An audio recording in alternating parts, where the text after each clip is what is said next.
that the Holy Prophet Muhammad sallallahu alaihi wasallam was mentioned by name in the Bible.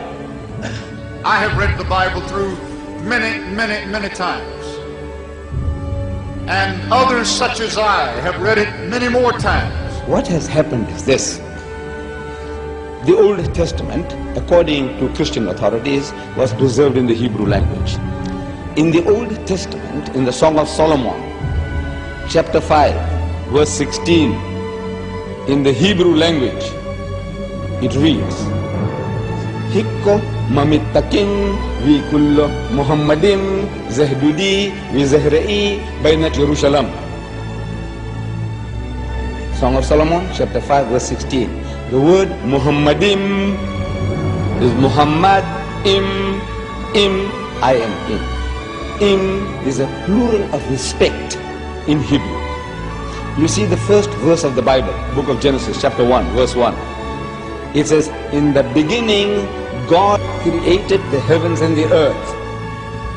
The word God in Hebrew there is Elohim. In Hebrew, El stands for God, Elah stands for God, Elohim is a plural form to say with awe, respect and reverence, plural of respect.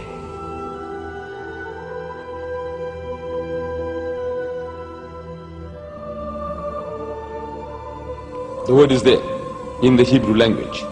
In the original, what they call original, it's there. But they have translated that in English as altogether lovely. So this beloved of mine is altogether lovely, says Solomon. You can't associate with the word Muhammad. You read it 1,000 times, altogether lovely, altogether lovely.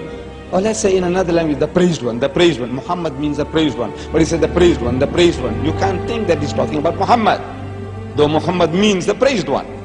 You have no right to translate names of people.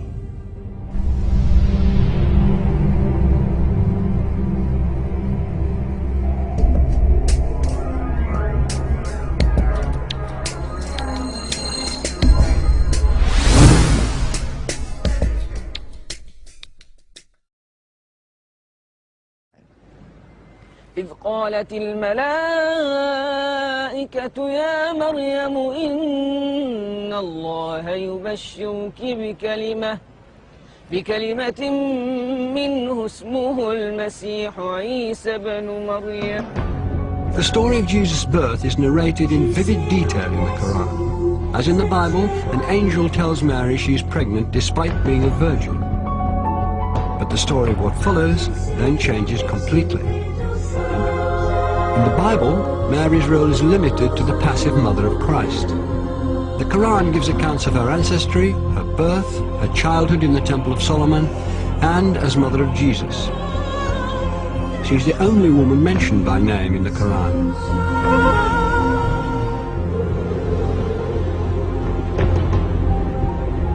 The ability to talk as a newborn child is one of many miracles not recorded in the biblical account of Christ's life.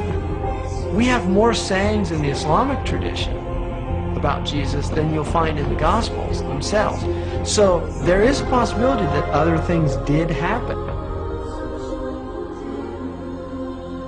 There were many Gospels around that didn't all make it into the New Testament. And the Church tried to limit the number of Gospels. In the Christian narrative, the most central and fundamental point of Christianity is the death and resurrection of Jesus Christ. Well, Islam basically denies that. وقولهم إنا قتلنا المسيح عيسى بن مريم رسول الله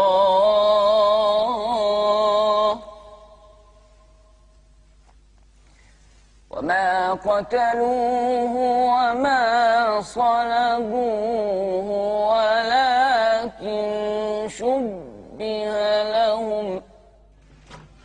To find the story of Christ's crucifixion and resurrection being changed is too much for some Christians. J. Smith is an evangelical Christian who spent 25 years studying Islam. is dedicated to disproving the Quran's version of Jesus' last day on earth. If Jesus were to come down to Speaker's Corner, I would imagine he'd get up on the ladder like I'm going to get up on the ladder. And what he would say to Muslims specifically is they would probably confront them with what they've done to him. What their scriptures have done to him, not them personally, what their scriptures have done to him by taking away his divinity, by also suggesting that the greatest act of history, the most sacrificial act that anybody has done, to die for mankind, God himself to die for that which he has created, has completely been eradicated, has completely been thrown out of their scriptures. The essence of Islam is submission to the absolute, to the divine. And that's where salvation lies, in submission to the divine, or at least a recognition of the divine. In Christianity, salvation lies through the acceptance of the blood of the Lamb. That is a completely different narrative than the Quran is giving. Who's right? Well, the Quran says, you make your choice here, and I'm going to let you know in the next world. In the Quran it says that on the Day of Judgment, God will actually ask Jesus Christ, did you tell the people that you were God? And Jesus says, you know what I said, you see everything I say and do. I would never say that. Glory to you, transcendent are you. I would never say that. I have no right to say that. Why aren't you Muslim? Why aren't I? I'm a Jew. You're a Jew? Oh, I was previously Christian. For Christians to believe that Jesus was God in human form is absolutely fundamental, because it means that God understands us. God isn't some distant deity living in the glory of heaven. He can understand what it's like to be in pain, to be betrayed, to be hurt, to be bruised, to be bullied. God understands our situation. If Jesus was God, then who was supporting the world while he was supposed to be dead? Or if he was God, then who was he praying to? 3 books! What doesn't work is that God has family. I can't believe that Mary could give birth to God. For God to be God, he has to be the creator and not become part of creation. Officials act that anybody has done to die for mankind, God himself to die for that which he has created, has completely been eradicated. But God is not bound in the frame of reference. He's the creator of time. Time is a creation of God. Matter is a creation of God. These are transient entities. Transient entities cannot come into existence by themselves. So when we talk about frame of reference, we must clearly understand that every time we ask questions about God in time, knowing the future, we have to be very careful in how we're defining this terminology. For God's knowledge of the future, of my future, is absolute in his domain. He knows everything, but he's not bound in the time where he is experimenting himself, for he's not bound in space, time, or matter. Those are created entities which he has put into it. So for me to put him into it would be also very wrong.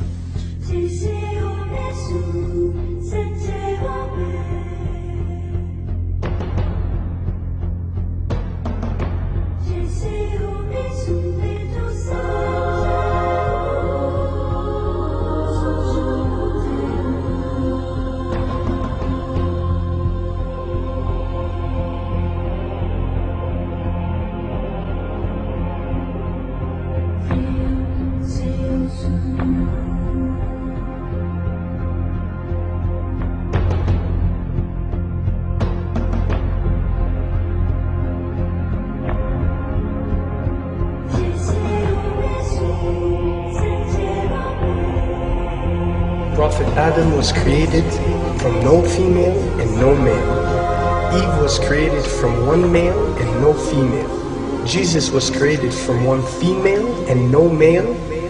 And all of us have been created from one male and one female. These are 4 examples for us to benefit from, to understand the divinity of our Creator.